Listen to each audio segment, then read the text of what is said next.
Ressentir de la trahison lors de l'annonce d'une grossesse de l'une de vos salariés, se retrouver avec des collaboratrices transformées et désinvesties après leur retour au travail, être complètement désarmé lorsqu'un membre de son équipe perd son enfant et préférer rester dans le silence par peur de froisser. Si la grossesse au travail n'est pas simple pour les femmes, elle s'avère aussi compliquée pour ceux et celles qui les managent. On pourrait se dire que le manager a juste besoin de faire preuve d'empathie, qu'il a juste besoin de donner plus de flexibilité aux membres de son équipe, ou encore qu'il a juste besoin de trouver les mots lorsqu'un membre de son équipe traverse une période difficile. Sauf que non. Les managers n'ont pas juste à quelque chose pour soutenir leur équipe. Pour que cela fonctionne, ils ont aussi besoin d'être guidés et soutenus. Alors oui, je serai toujours révoltée lorsque j'entendrai les histoires d'horreur que certains parents viennent me raconter de ce qu'ils ont pu vivre au sein de leur entreprise. Mais être révolté juste pour être révolté, ça ne sert pas à grand chose. Alors, à la place, je vous propose dans cet épisode des outils pour que vous, managers, vous puissiez mieux soutenir vos équipes lors d'un deuil périnatal.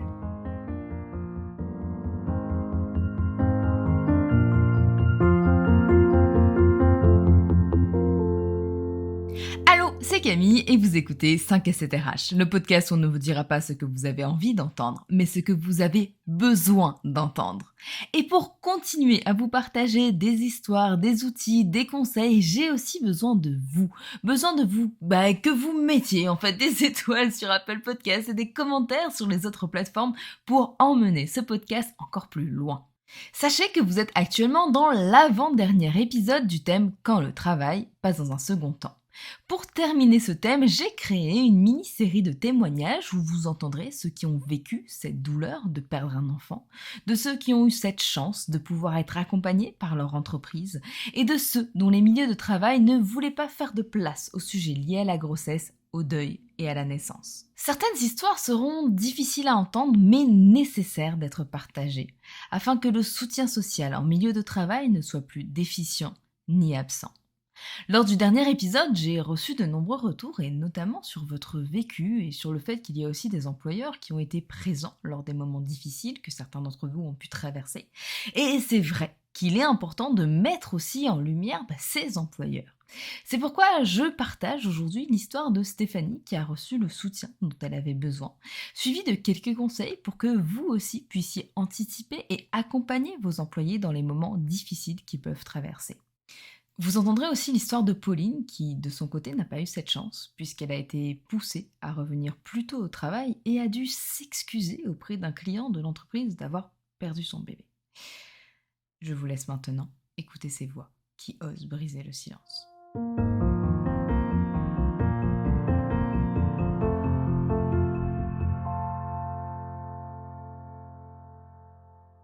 J'avais chopé une bactérie qui s'était foutue dans l'hématome et dans le placenta du bébé.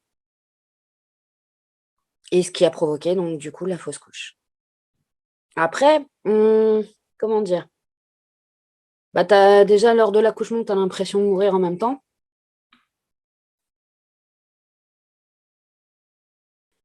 T'as quand même une partie de toi en fait qui meurt en même temps. Donc ça c'est dur. Et je suis restée un moment en fait sans pouvoir aller retravailler.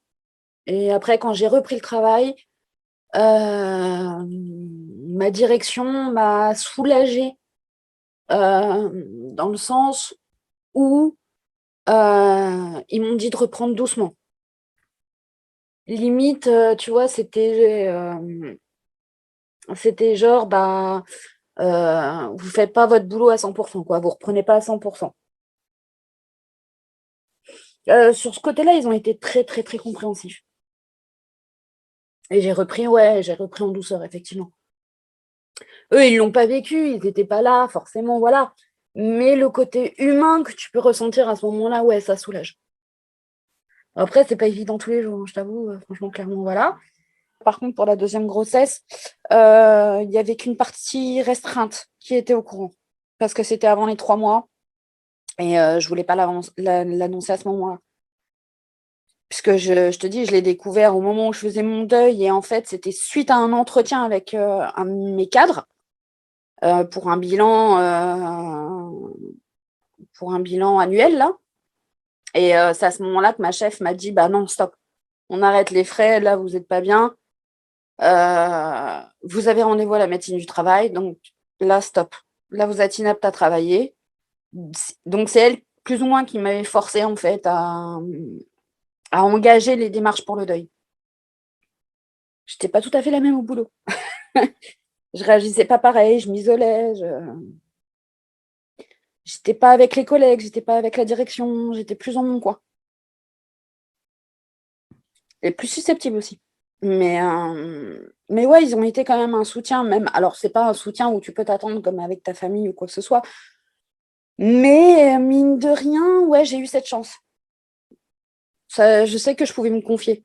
Mon directeur à l'époque, il était assez avenant là-dessus. Autant je peux dire que il n'était pas là sur toutes les situations qu'on pouvait vivre au quotidien, mais le côté humain, quand on avait des gros soucis ou quoi que ce, ouais, tu le ressentais vachement. Et même les chefs, hein, les 2 cadres qu'on avait à l'époque, bon, il y en a toujours une, l'autre est partie aussi, elles étaient très à l'écoute à ce moment-là. Donc si tu es un minimum logique et avoir du cœur, faut te préoccuper de tes employés. C'est comme ça qu'une entreprise, elle avance, c'est comme ça qu'une entreprise, elle fonctionne, on va dire, pour que les choses marchent bien, en fait. Et si, il faut l'exposer, au contraire, c'est quelque chose qui fait partie de l'employé, même si normalement ta vie privée ne doit pas entacher ta vie professionnelle, il y a des situations que tu peux pas faire autrement. Et pareil, l'un dans l'autre, il y a des choses au travail qui peuvent infecter ta vie privée. Nous, on a vécu le décès d'un collègue au travail. Du jour au lendemain, bah si, en fait, ça nous affecte. Que ce soit dans le travail ou à la maison, bah désolé, mais l'un dans l'autre, ça l'infecte.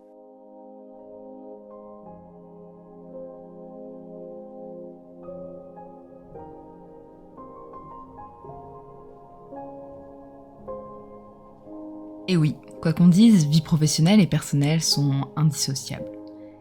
C'était essentiel pour moi de vous livrer un témoignage où le soutien de l'employeur était présent. Car oui, ça existe et c'est aussi important de le souligner. D'autant plus que de nombreux employeurs sont de plus en plus conscients de la nécessité de soutenir les parents. Et je vous assure que les employeurs qui mettent en place les bons éléments pour apporter du soutien aux parents et aux managers face à ce genre de situation deviendront sans aucun doute des employeurs de choix vers lesquels se dirigeront les meilleurs talents. Et justement, comment apporter ce soutien ? Je vous ai déjà donné quelques éléments de réponse dans le premier témoignage de l'épisode 30.1, mais voici quelques autres pistes qui peuvent vous aider. Commençons d'abord par ce qu'il ne faut pas dire et même ne pas faire. Souvent, lorsqu'un collègue revient au travail après le décès d'un être cher, nous ne savons pas quoi dire, alors nous ne disons rien. Or, mettre ce sujet complètement de côté n'aidera pas forcément la personne, et je vous dirais même que rester silencieux peut faire en sorte que le collègue en deuil se sente isolé. C'est pourquoi je vous conseillerais plutôt de faire preuve d'empathie et de reconnaître l'impact que la perte d'un bébé peut avoir sur un employé. Je vous assure qu'une phrase du type « je ne sais pas quoi dire ou faire, mais je suis là et je suis vraiment désolée » est mieux que de ne rien dire ou de baisser les yeux lorsque la personne passe devant vous. Il y a aussi ces phrases qui partent d'une bonne intention, mais qui au final font plus de mal ou tendent à faire disparaître la perte, la douleur, plutôt qu'à reconnaître son ampleur. Comme par exemple, t'en fais pas, tu vas aller mieux demain. Alors oui, peut-être que ça ira mieux. Mais pour le moment, ça ne va pas. Et dire ce genre de phrase peut paraître ridicule dans un tel moment de douleur. Passons maintenant au deuxième conseil. Adopter une posture de coach et d'accompagnant. Vous l'avez sûrement entendu dans le témoignage de Stéphanie, sa manager a vu que ça n'allait pas et elle a décelé les signes de mal-être et elle a engagé le dialogue. Et ça, c'est essentiel. Alors, même si vous avez peur d'être maladroit, engagez le dialogue et surtout restez à l'écoute des besoins exprimés. Et au-delà de la posture d'écoute, vous devez aussi, en tant que manager, aider à trouver des solutions. Alors, face au deuil, ces solutions, ça pourrait être de diminuer la charge de travail, de reprendre juste à mi-temps ou encore de prendre quelques jours de congé supplémentaires. Et enfin, Dernier conseil que vous avez sûrement déjà entendu dans l'un de mes épisodes, mais je vais quand même répéter parce que ça me semble essentiel à mettre en place. Je parle bien sûr de la politique globale sur la parentalité au travail qui inclurait les fausses couches, les grossesses molaires, les mortinescences, etc. Alors pourquoi j'insiste et je me répète sur ce sujet? C'est parce que c'est bénéfique pour vous en tant qu'employeur puisque vous renforcez votre marque employeur et cela vous permet d'attirer et de retenir les talents. C'est bénéfique aussi pour vos managers puisqu'ils ont une ligne directrice à suivre. Ils savent ce qu'ils peuvent proposer aux membres de leurs équipes et sont moins dépourvus face à ce genre de situations qui peuvent être délicates à traiter. Et enfin, c'est bénéfique pour vos employés qui se sentent soutenus. D'ailleurs, si vous voulez vous inspirer, avoir plus d'idées pour mettre en place une politique globale sur la parentalité, je vous conseille de télécharger le guide du Parental Challenge. C'est un guide qui a pour objectif d'inclure la parentalité dans l'organisation et c'est une excellente base pour initier un changement culturel sur la parentalité. D'ailleurs, en parlant de ce guide, je vous propose maintenant d'écouter l'histoire de Pauline et de son entreprise qui aurait bien mieux fait de lire ce fameux guide du Parental Challenge et surtout de former ses managers. Mon entreprise a appris que j'étais enceinte avec ce délai des 3 mois quand j'ai eu mes pertes de sang au bureau. Donc, c'est vrai que ça, c'était pas forcément facile à gérer aussi avec ce fameux délai des 3 mois qui, on le dit quand finalement ça se passe mal, quoi. Ou soit ça se passe bien, soit ça se passe mal. Mais c'est un peu qui tout double. Donc, c'est pour ça que là, sur cette grossesse actuelle, notamment, je l'ai dit à mon entreprise, pas au RH, pas la voix officielle, mais au moins à mon manager et à mon équipe, je leur ai dit dès le début, comme ça, au moins, je trouve que c'est plus facile de le faire par étapes que de le cacher. Puis finalement, là, ils se sont rendus compte que j'étais enceinte quand j'ai inondé de sang mon bureau. Après, en fait, je suis plus dans la même société, hein, mais c'était une société où on était beaucoup sous pression, notamment moi. J'étais chef de projet en contact avec les clients, à faire de l'accompagnement sur le déploiement d'une solution. Et en fait, ça faisait partie de leur contrat, c'était de payer du temps d'accompagnement par un chef de projet. Donc, en fait, je faisais la liaison entre les développeurs et les clients pour améliorer les produits, pour le personnaliser. Dans une petite entreprise, donc beaucoup en sous-effectif, donc avec pas mal de pression. Et là, en fait, je me suis rendu compte en revenant au travail que s'ils me demandaient de revenir vite, c'est aussi parce qu'il y avait un des clients qui, pour le coup, refusait de payer son option d'accompagnement parce qu'il n'avait pas de chef de projet pendant 1 mois. Donc, en fait, il voulait mettre des pénalités et il refusait de payer. Et voilà. Et là où je trouve que la société n'a pas joué son rôle, les managers, que ce soit le responsable commercial ou le directeur, c'est que personne n'a expliqué à ce client pourquoi j'étais pas là. Et en fait, ma première action en revenant au travail, ça a été de l'appeler pour m'excuser et pour lui expliquer. Et en fait, même le client s'est retrouvé honteux en fait de la situation. Il était désolé, mais c'est comme personne lui avait expliqué, lui il comprenait pas, donc il s'énervait que je sois pas là. Et je dois appeler le client pour m'excuser, pour le dissuader des pénalités qu'il voulait mettre à l'entreprise, en l'attendrissant sur ma situation entre guillemets. Donc c'est vrai que c'était pas la situation la plus confortable possible. Et le pire, c'est que même le client lui-même, quand je lui ai dit, il était vraiment désolé. Il m'a dit, mais si je savais, d'accord, pardon pour vous. Donc même lui se sentait désolé, mais en fait, finalement, c'est l'entreprise qui a pas pris ses responsabilités et qui a préféré faire l'autruche et me laisser gérer toute seule, en fait. Donc j'ai dû gérer ma situation plus, l'impact sur les clients. C'est vrai que c'était vraiment une entreprise toxique. J'ai mis du temps à m'en rendre compte, mais voilà. Mais je pense que, oui, au-delà de l'entreprise elle-même, je pense qu'il y a, en règle générale, en fait, c'est pas bien compris. Puis certains préfèrent faire l'autruche et on sépare business et vie privée. Et en fait, on nous demande d'être super efficace au niveau business sans comprendre que la vie privée peut aussi impacter fortement notre travail, en fait. Mais je pense que aussi en règle générale dans le milieu professionnel, en fait, la grossesse, on nous dit c'est bien que ça vous arrive, d'accord, mais surtout n'en parlez pas trop, quoi. La grossesse, c'est bien que ça vous arrive, mais n'en parlez pas trop. Cette phrase de Pauline m'a marquée. Est-ce normal de se sentir obligé de cacher sa grossesse lorsque nous décidons de donner la vie ? Est-ce normal d'avoir dû taire ses premières semaines de grossesse alors qu'elles font partie des moments où on a le plus besoin de soutien ?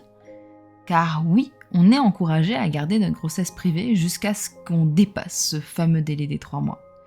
Mais que se passe-t-il si nous faisons une fausse couche sur le lieu de travail ? Qu'est-ce que cela dit de vous en tant qu'employeur quand vous apprenez la grossesse de votre salarié parce qu'elle est en train de perdre des litres et des litres de sang dans les toilettes du boulot ? Par toutes ces questions, je ne dis pas qu'il faut absolument inciter les femmes ou les couples à parler de leur rapport à la grossesse, de fausse couche ou de leur deuil sur le lieu de travail. On s'entend bien que chaque personne doit faire ce qui est approprié pour elle et sa situation. Par contre, on peut créer un climat de confiance pour que chacun puisse s'exprimer librement, sans crainte, sans peur des représailles. Tout à l'heure, je vous parlais de l'importance de mettre une bonne politique parentale en place, mais ce n'est bien sûr pas suffisant, car un bout de papier, ça ne sert à rien. Il faut la faire vivre, cette politique. Il faut qu'elle transpire dans votre culture d'entreprise. Pour cela, vous pouvez par exemple parler de votre politique parentale lors de l'onboarding, mettre en avant les bonnes pratiques individuelles qu'a pu faire un manager ou un collègue. Il faut savoir qu'en mettant en avant les bonnes pratiques individuelles, vous les ancrez dans le collectif. Et enfin, dernière chose, pensez à mettre ces conseils à l'appui en outillant vos managers et en leur donnant l'espace nécessaire pour qu'ils soient accessibles, pour qu'ils aient les connaissances pour réagir de manière appropriée et offrir le bon soutien afin que ce qu'a vécu Pauline ne se reproduise pas dans votre entreprise.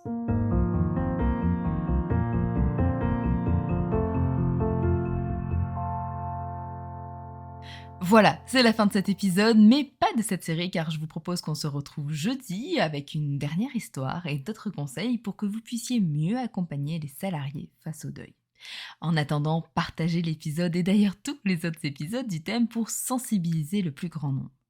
Et n'oubliez pas qu'un soutien et une gestion réfléchie peuvent faire une réelle différence dans la façon dont les gens font face au deuil périnatal. C'est tout pour aujourd'hui et de mon côté, je vous dis à très bientôt.